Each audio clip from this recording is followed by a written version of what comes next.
Ang paglikha ng Diyos sa mundo, sa mga tao, sa kalikasan ay mayroong intelligence. Hindi siya chance. Creation runs in perfect order. Creation runs by design, by reason, by logic. Merong cause and effect. At yung mga nadidiscover ng science ay yung lamang mga causes and methods of God of how things happen. That's why science could be God's very powerful and effective prophet. So life is about rules. Life is about set standards that God had already put in place during creation. Lahat umaandar, may dahilan. Pag ginawa mo ito, may bunga, lahat-lahat. So life is also a matter of how-tos. Papaano nangyayari ang mga bagay? At ngayon sa ating pagbubulay-bulay, ang ating pagsisikapang unawain, how to be rich or poor. Kasi merong paraan para humirap at may paraan din para yumaman, material man, emosyonal, spiritual o intelektual. Salamat Diyos dahil maaari po kaming lumapit sa inyo at magpaturo. At yun ang ginagawa namin ngayon, Panginoon. Humihingi kami ng instruction, enlightenment, guide, so that we will be wiser, more knowledgeable, so that we could adjust to life better, and we could accomplish your divine purpose for our lives. Sa pagtitipon namin ito, Panginoon, at sa paghingi namin ng iyong pagpapala, pagpapaliwanag, pakalinisin niyo po kami, patawarin niyo po kami sa aming mga kasalanan.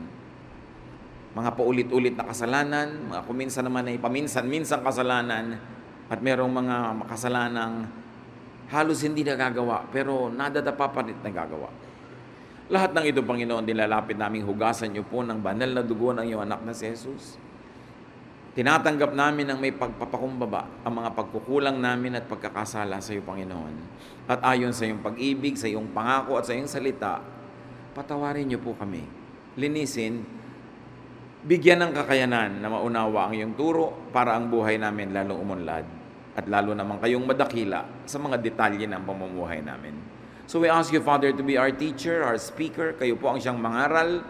Turuan niyo po kaming lahat. Gamitin niyo lang lingkod niyo na inyong kasangkapan. At nawa ang inyong magandang layunin para sa aming lahat matupad.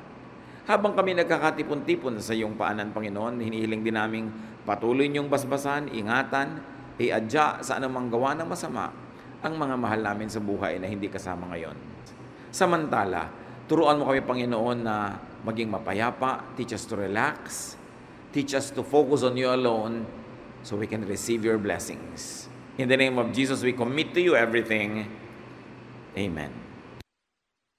How to be rich or poor? We will be reading from the Contemporary English Version, Luke 19:11 to 27. For now, we will be reading 11 to 13. The crowd was still listening to Jesus as he was getting close to Jerusalem. Many of them thought that God's kingdom would soon appear. And Jesus told them a story. A prince once went to a foreign country to be crowned king and then to return. But before leaving, he called in 10 servants and gave each of them some money. He told them, "Use this to earn more money until I get back." Napaka-common na storya. Galing mismo sa bibig ng Panginoong Hesus ang kwentong ito, habang ang lahat ng tao ay ang pinag-iisipan ay yung darating na panahon, the kingdom of God coming. Now Jesus would tell them a story which is about very here, very now, very present, very immediate. So the people were focused on the appearance of God's kingdom, which is very much of the future, but Jesus tells them a lesson on how to live in the present system. Yung malayong pananaw ng mga tao, ipinako ng Panginoon sa here and now, sa ngayong buhay na ito, at hindi yung buhay na darating pa. At ito'y tungkol sa isang prinsipeng magiging hari. Apparently, this is a vassal king or a prince which is a part of a bigger empire that reported to a higher authority somewhere else, but he was going to that authority to be crowned king. So, he lives as a prince and comes back as a king. Now, he called in 10 servants, a very perfect number as an example, suggesting 10 types of people. And there was money given to each one of them. Iba-ibang amount. At ang bilin, this money should make more money. So pinagbibigyan niya ng mga kani-kanyang mga puhunan at sabi, paramihin nyo ito, kailangan ang ibinibigay ko sa inyo, pagbalik ko, marami na. So money is supposed to make more money. Nagkaroon tayo ng isang basic rule of economics, that money is supposed to make more money. It's not primarily for just spending or for saving, for keeping. It is for investment. It is for business. Luke 19:14. But the people of his country hated him, and they sent messengers to the foreign country to say, we don't want this man to be our king. Merong problema. As we have said, probably he was an appointed vassal king na nagre-report siya sa isang mas mataas pang hari, but the people did not want his kingship. It could be a symbol that they did not want his style, they did not want the way he ruled, his policies, his method, the way he conducted the affairs of the state. So they sent a delegation to the higher authority to express their dislike for this prince. Luke 19:15. After the prince had been made king, he returned and called in his servants. He asked them how much they had earned with the money they had been given. So in spite of the protestations of the people, this prince became king. Umalis siya prinsipe, bumalik hari na, mas malaki na ang otoridad, mas marami ng kapangyarihan, and there was accounting. Nagbilangan, there was auditing. Sabi niya, natatandaan nyo, binigyan ko kayong lahat ng pera. So ano na nangyari? Magkano ang kinita nyo sa ibinigay ko sa inyo? Luke 19:16-17. The first servant came and said, Sir, with the money you gave me, I have earned 10 times as much. That's fine, my good servant, the king said. Since you have shown that you can be trusted with a small amount, you will be given 10 cities to rule. So yung servant number 1 na binigyan ng 10, whatever the unit, no? He earned 10 times as much. Naparami niya times 10. Binigyan siya tuloy ng 10 cities to rule. He was made a princeling or a duke or something. So, there was a great journey from being servant to ruler. Umasenso siya. Nung umalis yung prince, servant siya. Nung bumalik, naging ruler siya of 10 cities. Alam niyo, sabi ng Proverbs 12:24 tungkol dyan, work hard and you will be a leader. Be lazy and you will end up a slave. So another rule, to be a real leader, you must work hard. Hindi na dadaan sa mana-mana lang yan, o intri-intriga, o paglalangis sa mga makapangyarihan. You have to work hard. Another rule of creation that is always there and will never be broken. Servant, 1 out of 10. Could he represent 10% of people? Does it say 10% of people will be rich and will become rulers? Which is almost like the percentage of people on the planet now. That 1 out of 10 will be a leader. 1 out of 10 will be fabulously wealthy. No? Is this a natural law, a natural tendency that the story is suggesting to us? The numbers are very interesting. Then Luke 19:18-19, the second one came and said, Sir, with the money you gave me, I have earned 5 times as much. The king said, you will be given 5 cities. So apparently, they were all given the same things, the same amounts. Man number 1 made 10 times more out of what was given. Man number 2 made 5 times more out of what was given. A poor one half, but nevertheless, a big amount. Naging times 5. So servant number 2 made 5 times more. He was given 5 cities to rule. Also, he was moved from servant to ruler. So another 1% out of the 10, could this mean 10% of people will be middle executives, mildly rich in life, far from being poor but not fabulously rich? Could this be representing a kind of a middle class? Is this a natural law, a natural tendency for people that has been true since time immemorial? Luke 19:20-21. Another servant came and said, "Sir, here is your money. I kept it safe in a handkerchief. You are a hard man, and I was afraid of you. You take what isn't yours, and you harvest crops you didn't plant." So servant number 3 represented everyone else. So could this represent servant number 3 up to 7, which means 80% of people? He was not enterprising. Yung dalawa na muhuna, nagnegosyo, yung isa na times 10, yung isa na times 5, eto siya, wala man lang ginawa. He was conservative. He plays it too safe. Sabi, mahigpit kayo, mabagsik kayo, yan ang balita ko tungkol sa inyo. Baka magkamali pa ako, maparusahan nyo pa ako. So tinago ko na lang, eto, kunin nyo na ulit, buong buo, walang bawas, walang kulang. And apparently, he does not know the prince. Dahil napakasama ng impresyon niya sa prince na ito. But you know who the prince represents in the story? No? God or God's representative. And he who does not know the prince will not receive favor from the king. This man was fearful. He was afraid. He was ruled by fear. And he was a complainer. Nakita nyo agad yung pagkakaiba ng karakter ng tatlo. Yung dalawang nauna, bagamat magkaiba ng talent at magkaiba ng naging bunga, pero they belonged together. They were made rulers. They made much of what was given them. Itong isa, which could be 1 to 8, number 3 to 8, kasi wala na ibang binanggit out of the 10 na binigyan nung umalis yung prince. So pare-pareho, marahil itong number 3 at ang lahat na, nang natira pa hanggang ika-10, mareklamo, maraming fear, hindi siya kumilos, hindi siya nag-invest. Ano nangyari? Luke 19:22-23. "You worthless servant," the king told him, "you have condemned yourself by what you have just said. You knew that I am a hard man, taking what isn't mine and harvesting what I've not planted. Why didn't you put my money in the bank?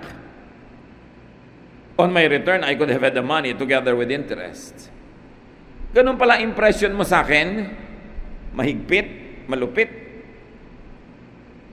Bakit yung perang iniwan ko sa iyo, sana mo lang, nilagay mo na lang sa bangko para nagka-interest kahit konti? Hindi ibinalot mo lang dyan sa iyong panyo at tinago mo kung saan. Walang nangyari. At ang tawag kay servant number 3, worthless. There was no production, no growth, no profit. And he condemned himself by his own words. Sabi niya, mahigpit kayo eh. Hard man pala ako, ha? Sabi ng prince ng ngayon king na, "Pues, let your words be your judgment. I'll be hard on you." Kita nyo, hindi naman naging hard si Lord sa 10 lang, naging times 10. Pwede pa siguro maging times 1,000 yun eh. Pero dahil naparami niya, hindi naman siya reklamador, pinuri siya. Yung times 5 lang ang naging bunga, hindi naman pinagalitan. Sabi, "Ba't ito, times 10, ikaw 5 lang?" Hindi. Hindi rin kasi reklamador, sinikap niya magagawa niya, napremyuhan din siya. Itong mareklamo, sabi, mahirap kayong kausap, mahigpit kayo. Ganun pala, pues magiging mahigpit nga ako sa iyo kasi yan palang iniisip mo. Matthew 12:37. "For by your words you will be acquitted, and by your words you will be condemned." Dibdibin natin mga kapatid ang ibig sabihin nito. Ang Panginoon din ang may sabi. Sabi niya, kung anong sinasabi mo, ganun nga mangyayari. Kung sa sinasabi mo, maiipit ka nga. Kung sa sinasabi mo, luluwag ka nga. Kaya pinag-iingatan natin ang sinasabi natin. Anong madalas sabihin ng maraming tao? Di ba sabi dito nung king, sinabi mo di matutupad. Ngayon, sino ang nagsasabi laging, mahirap kumita? Mahihirapan ka nga kumita. Kasi laging yan ang sinasabi mo. Mahirap kumita. Ang hirap ng buhay. Gaano karami sa inyo nagsasabi niyan everyday? Bilangin niyo ilang beses. Ang hirap ng buhay. Mahirap ang buhay ngayon. Ang mahal na mga bilihin. No? Tapos pagka may mga negative na nangyayari, sabi mo, only in the Philippines. Kaya pa ulit-ulit na nangyayari. Napansin nyo, nung nagpalit tayo ng motto na, it's more fun in the Philippines, parang talagang nagkakaroon ng more fun. Bayad na lahat ang utang natin sa World Bank, nagpautang pa tayo ng $1 billion. Ngayon ang Pilipinas, mayroong $90 billion reserve at padami pa ng padami. We have become the investment darling of many investment houses around the world, and we were named as the fastest growing economy in Asia. Alam niyo ba yun? Sinabi lang natin, it's more fun in the Philippines. E pag sinabi mong madaling kumita ng pera, subukan nyo. Kasi sa kasasabi nyo bang mahirap kumita, lumuwag na buhay nyo? Sa karareklamo ba natin ang mahal ng bilihin, bumaba na nga o lumaki sweldo? We are condemned by the words we say. Lalo yung pesteng buhay to. Can you imagine, minura mo yung buhay mo? Diba? Ano mangyayari sa buhay mo? Yung asawa kong batugan, mga anak ko walang kwenta. Pag sabi ka ng sabi nun, sinabi na, by your words, you will be condemned. Eh kung ang basa ng langit dyan ay prayer, God answers prayer. Kaya iniingatan natin ang mga sinasabi natin. So say good things about the country. Say good things about your husband or your wife. Say good things about your children. Say good things about life. Because I'm sure that if you really look, you will not run out of good things to see. So tingnan natin kung ano yung mabuti, batiin kung ano yung maganda, purihin at kaibig-ibig, laging banggitin yung gusto nating mangyari sa buhay, hindi yung ayaw natin. Somehow there must be a change in the way energy flows into our lives. Balik tayo sa kwento. Luke 19:24-25. Then he said to some other servants standing there, take the money away from him and give it to the servant who earned 10 times as much. But they said, Sir, he already has 10 times as much. So yung binigyan ng puhunan A, naging times 10, yung puhunan B, naging times 5, itong puhunan C, 1 pa rin. Sabi niya sa mga katulong, kunin niyo itong 1 ito, ibigay niyo doon sa may 10. Sir, ang yaman-yamanan niya. At di ba yan ang reklamo ng maraming reklamo doon sa buhay? Ang yaman-yaman na may-ari ng company namin, bibili na naman ng kotse, siya na naman ang mayaman. Diba? Isipin niyo mga kapatid, kung itong mga reklamong ito lumalabas sa bibig nyo, so you will know which character to identify with. Kaya atin nyo na naman ibibigay yan, ganyan. Itong tindahan niya, nagka-branch na naman, dami na siya ng dami. Reklamo tayo ng reklamo sa mga umaasenso, no? Sa mga dumadami ang kabuhayan. Nabili na niya lahat ang bukid sa bayan namin. Kanya na lahat. Diba? Mga reklamong ganyan. Ang yaman-yaman na niya. It's a common complaint. Pero remember, ang nag-utos na ibigay yon doon sa mayaman na, yung character representing God. So huwag kayong magreklamo. Kung may pinapayaman, huwag niyong labanan, huwag niyong reklamuhan, kasi obviously may ginagawa siyang tama. Hindi man siya perfect, may ginagawa siyang tama at pinagpapala siya. Ba't kayo lalaban sa isang taong pinagpapala?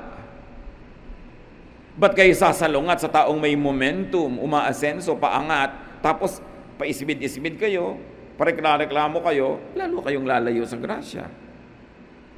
Luke 19:26-27. The king replied, those who have something will be given more, but everything will be taken away from those who don't have anything. Now bring me the enemies who didn't want me to be their king. Kill them while I watch. Alam mo na si Lord Jesus ang nagbigay ng kwento kasi masyadong controversial. Kung itong kwento lang to sana, sumasang-ayon sa karaniwang takbo ng mga paniniwala ng mga tao at mga values at pagpapahalaga, baka magduda ka pa na imbento yung kwento. But when it is so controversial, it could only be true. Sabi ni Lord, nagrereklamo kayo. na yung mayaman, yung marami binigyan pa? Ganyan talaga. Yung marami, yung nagpaparami, siya pa ang lalong bibigyan. Ngayon yung mga makatsyang, mareklamo dyan, walang-wala na nga kayo, aagawin pa yung konting nasa inyo.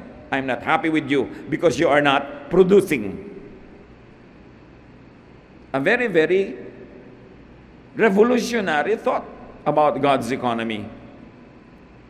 Those who make much will be given more. At di ba totoo, yung mayaman, payaman ang payaman? Totoo naman who will deny it? Ang mayaman ay lalong yumayaman. Dahil ang gusto ng Diyos, yung mayaman lalong payayamanin. Nakita na natin sa kwento. Hindi ko mamayaman, masama.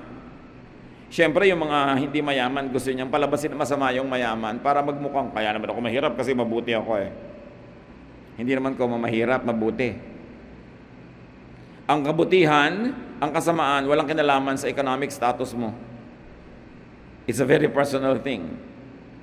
Kung hindi man tamang lahat ang ginagawa, ay may tama pa rin ginagawa. Kaya kinakalugdan ng Diyos. Because no sparrow, no little bird will fall on the ground without God's permission. Therefore, nobody can make wealth without God's permission. And nobody will be so poor without God's permission also. Because God is in control. God is sovereign. Siguro naglalaro sa isip nyo, ibig masabihin niya, kaya ako laging gipit dahil sa Diyos. Hindi dahil sa Diyos. Hindi gumising ka isang araw at sabi ng Diyos, paghihirapin kita. Ikaw papayamanin kita. No. Kita nyo sa kwento, lahat ng 10 tao representing 100% of the population, lahat binigyan. Kaya lang hindi lahat pare-pareho ang performance, nagkaiba-iba, kaya iba-iba ang gantimpala. Those who don't make or produce, those who don't multiply money, will be stripped of the little they have. And it's the law of nature. It is the law of heaven. It was told by the Lord Jesus Himself, so you better make peace with that reality. Ang mahirap ay lalong humihirap, ang mahirap ay lalong paghihirapin, dahil hindi ko mahirap, ay mabuti. Kung hindi man maling lahat ang ginagawa, ay mayroong maling ginagawa.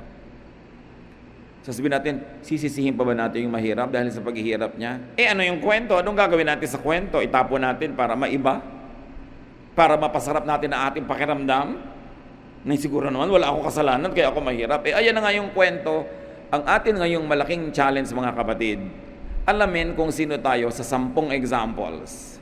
Simplified into 3. Yung 1 na nagpa-10, yung 1 na nagpa-5, at yung 1 na 1 pa rin, walang ginawa, nabawian tuloy. Apparently, those people also represent those who don't like the king, meaning the king's way. But those who don't like the king's way will be condemned. So ayaw nyo ng pamamaraan ng king?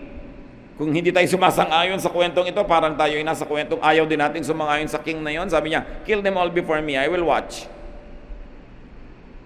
Very, very revolutionary. It must jolt you. It must awaken you to realize where you stand. Where I stand. Yung meron ng konti pero hindi pa pinayayaman, hindi pa pinalalago, hindi niya inaalagaan yung binigay sa kanya, mababawian. Sayang. Nakita nyo ba na may maangyayamang mga kumpanya nung araw, mga restaurant, chain of restaurants, o mga pabrika ng ganito, mga ganon. Tapos ngayon, wala na, kakaantok na yung restaurant nila, wala nang tao halos. Naghihingalo yung negosyo nila, samantalang nakakita na yun ng better days. Sino nagpabaya doon? Either yung mga magulang, hindi natin rin yung mga anak na paanda rin yung negosyo, o yung mga anak na lumaki na spoiled, nung sila na nagmana ng negosyo, na wala na. Meron naman na maliliit na negosyo nung mga magulang nila ang nagraran, tapos sa pa-asenso ng second o third generation. Marami mga ganyang kumpanya, marami mga restaurants ng araw, sikat na sikat, ngayon wala na. Naranasan na, i-maintain na lang. What happened? Lahat may chance. Lahat may natatanggap sa simula. Lahat binibigyan ng Diyos ng pagkakataon. You only start small. Katulad doon, kahit yung binigay na 10, small lang naman eh. Pero naging times 10. Yung binigay sa kanya, naging times 10. So siguro, dadami pa ng dadami yun exponentially. Lahat may chance. Ang daming mga taong nagdarahop, sasabihin, nagdarahop ako, mapait ang buhay ko, mailap ang tadhana, malas ako. Pero pag tingnan mo yung history, ba't ka walang trabaho ngayon? Natanggal ako. Ba't ka natanggal? Absent ako ng absent. Reklamo ka ng reklamo, inuuwi ko yung stapler, nahuli ng gwardya. May trabaho ka na, natanggal ka pa, tapos ngayon nagre-reklamo ka. Meron naman, ang tagal-tagal ko na sa trabaho ko, hindi pa ako umaasenso. Bakit? Inaaway ko yung supervisor. Matigas ang ulo ko. Nakikipagbabag ako sa kapwa ko manggagawa. Ba't ka nga ipopromote? Yun naman mga sobrang yayaman ngayon, nagsimula din sa konting-konti Pero every step of the way, mga tama ang ginagawa nila, kaya dumami ng dumami. Yun namang nanatiling wala, meron din, pero hindi niya naingatan yung binigay sa kanya. Meron nga, mas malaki pa yung bigay sa kanya. Natatandaan nyo sa elementary grade yung valedictorian, siya lagi ang honor, tambak-tambak ang mga medalya niya dito, tapos makikita mo 20 years from now, hirap na hirap sa buhay, ikaw no nabulok tutorian, ikaw yung mga inuutos-utosan ng teacher, binabato-bato ng eraser. Meron ang asenso mo ngayon, because somewhere along the line, may mga ginawa kang tama, umangat ka. Siya naman, may ang laki na niyang edge, honor na, hindi pa minentain. Hindi naman lahat, kasi merong honor na tuloy-tuloy pa. Pero nag-iiba-iba ang nangyayari sa buhay natin, hindi dahil ayaw sa iyo ng Diyos, hindi dahil galit sa iyo ang Diyos, dahil mahal tayo lahat ng Diyos. Pero ano ang ginagawa natin sa ibinibigay sa atin ng Diyos? Bibigyan ka na ng Diyos ng asawang kay tino-tino, pagtatakasilan mo pa, aapihin mo, ano mangyayari nun? Lalayas-layasan mo ang tino-tino niya, tapos ngayon babalik ka, may sakit, matanda ka na, aalagaan ka pa niya na naman. Can you imagine the wastage, the time wasted, the love, the peace that was not experienced? Gagawin kang director halimbawa ng isang grupo, dance group, musical group, whatever group. Tapos, mamaya, pakonti na ng pakonti yung mga tao doon. Paubos ng paubos yung talent. Anong ginagawa mo? Surely, may ginagawa ka. Baliban sa ginagawa din ng iba, sometimes they negate your effort. Kinokontra ka, nilalabanan ka. Pero nag-i-interact din kayo. Kahit mali ang ginawa niya, itama mo yung reaction mo sa kanya, tatama yun. What do we do with what God gives us? May chance ka na magnegosyo, tapos hindi ka tatao doon, ipagkakatiwala mo lang sa mga katulong na kinukupitan ka, o kaya hindi ganun ang malasakit, hindi ganun katalino, so hindi niya napapaasenso. Pagbalik mo, paubos ng paubos yung stock, bayad ka ng bayad, walang benta, hanggang mamaya may utang ka pa. What do we do? Kahit lang sa katawan natin, what do we do? Lahat tayo binigyan ng katawan. Meron ba sa inyo dyan? Kaluluwa lang? Wala, di ba? Lahat may katawan, so equal. Pero ano-anong pinagagagawa natin sa mga katawan natin? Makikita naman kung anong ginagawa niyo sa katawan niyo. Pag tinignan ka ba ng Diyos, malalaman niya, iniingatan niya ang kanyang katawan. Pero hindi ka kakain sa oras, kakain ka ng sobrang asin o asukal, hindi ka magpapacheck up, hindi ka magpapaayos, madidiscover mo na lang may malalakan ang sakit. Sino may kasalanan? Kung sabihin, ay, ginanito ako ng Diyos. No, walang ginaganyan ng Diyos. Nung sinulat ng Diyos ang batas ng kalikasan, nung nilikha niya ang sandaigdigan, nakasulat na lahat. Wala nang personalan yan, aandar na yan mag-isa. Kahit ka paladasal, kahit ka relihiyoso, kung pinapabayaan mo ang iyong pagkain, makaka-ulcer ka. Hindi na dadaan sa dasal yun. Kahit ka simba ng simba, sa ulo mo lahat ng Bible, hindi ka naglalaba, wala kayong maisusuot na malinis kasi hindi kayo paglalaban ng mga anghel. Nakasulat na lahat, nakatakda. Dapat lang alamin mo, how does nature work?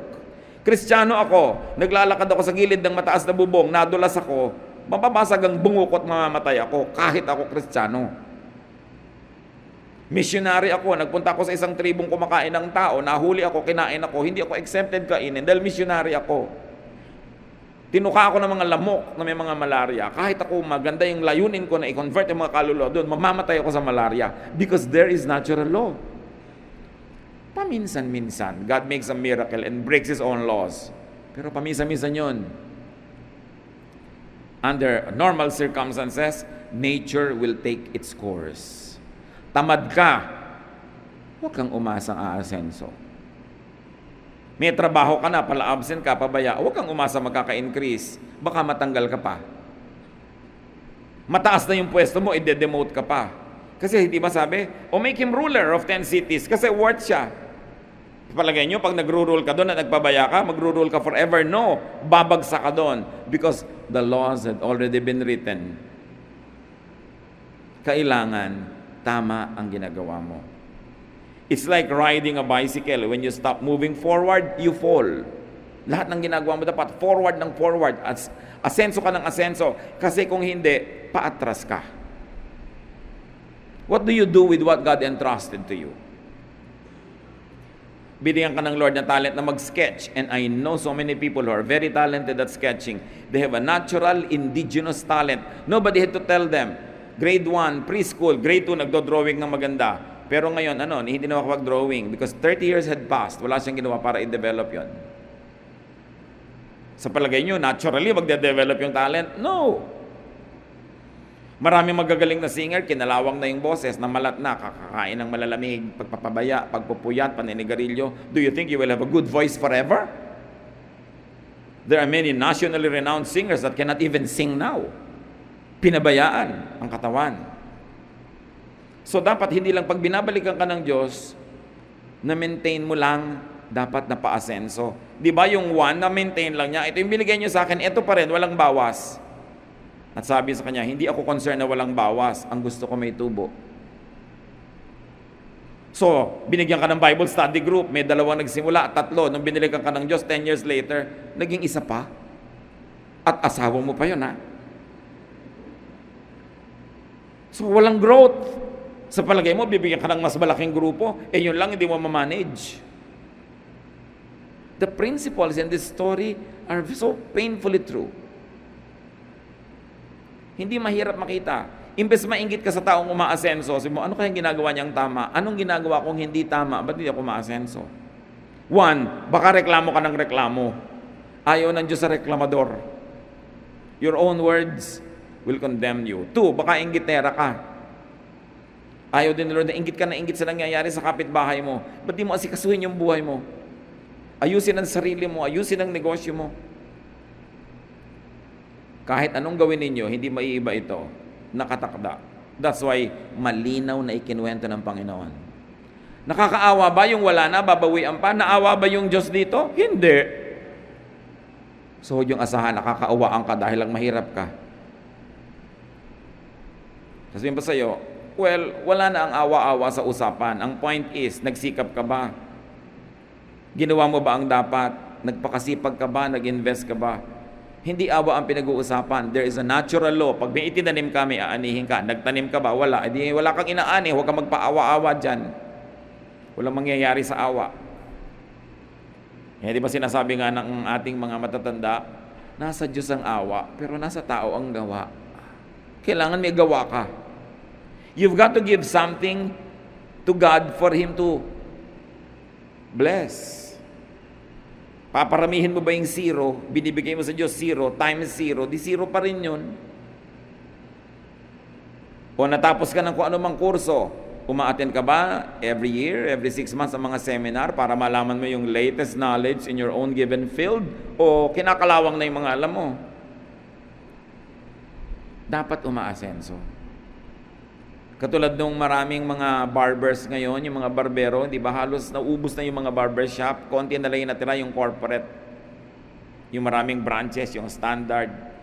Kasi nga maraming mga barbero, yung nalaman nilang gupit noon, hindi na nag-improve. Kwento pa ng kwento, kung isang bakit na yung likod mo dahil kwentong barbero, hindi ba? Walang technology, walang product development, walang bagong pag-aaral, so iniiwan sila ng mga taong gustong stylish. Namamatay yung industriya na yon unless you reinvent yourself, learn something new, because binigyan ka ng talent, paramihin mo. Importante yun. Yung iba, sisisihin pa yung mga kliyente. Maarte kasi kayo ng mga nagpapagupit ayaw na sa barbero. Yung may kasalanan pa ngayon, yung client. Lahat may chance. May chance ka, kapatid. Marami sa inyo, alam ko, you made so well sa mga chances na binigay sa inyo, Lord. I wish I could say the same thing for everybody, and I wish I knew more, the details about each one's life. But what I know is this: what you plant, you harvest. That's a biblical rule. Lahat yan pwede mangyari. Apply the lessons. Physically, materially, sa pera. Pero hindi lang yun eh. Apply it spiritually also. Binigyan ka ni Lord ng isang verse, alam mo yun. What do you do with it? Dumadami ba yung alam mo? Dumadami yung application ng verse na yun? Binigyan ka ni Lord ng ministry, kung ano man yun. Dumadami ba yun? Nagmumultiply? Dumadami ba yung tao?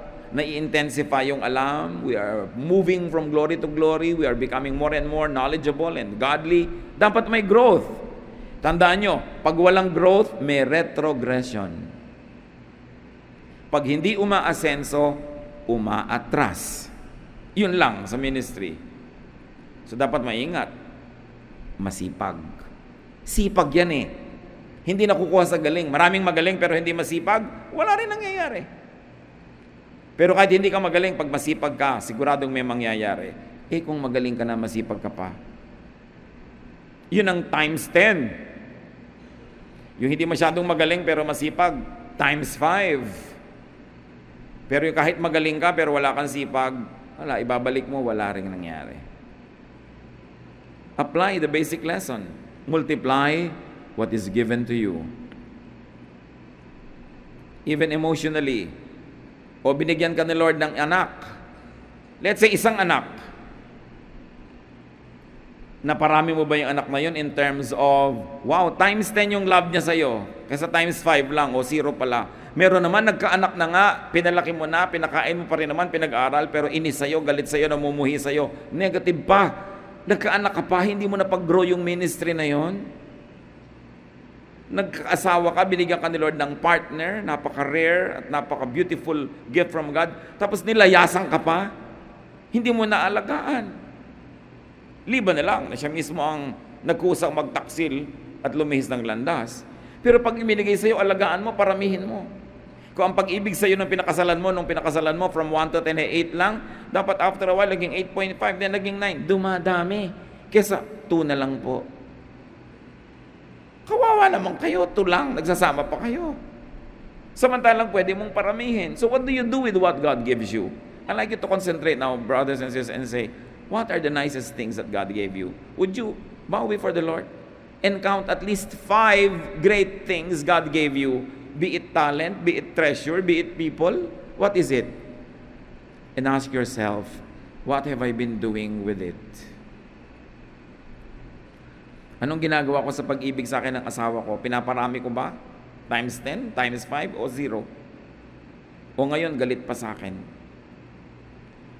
O binigyan ako ng ministry, napalago ko ba? Napatalino ko ba yung mga nandun? Napagaling ko ba yung skill nila? Naparami ko ba yung members niyan? Naparami ko ba yung ministry at paglilingkod nila? O paubos ng paubos? Surely, pag nangyayari yon, merong something wrong. Kailangan pa bang ipamukha ng kapwa? Kailangan pa bang ipamukha ng pulpit kung ano yung wrong? Alam naman natin kung anong wrong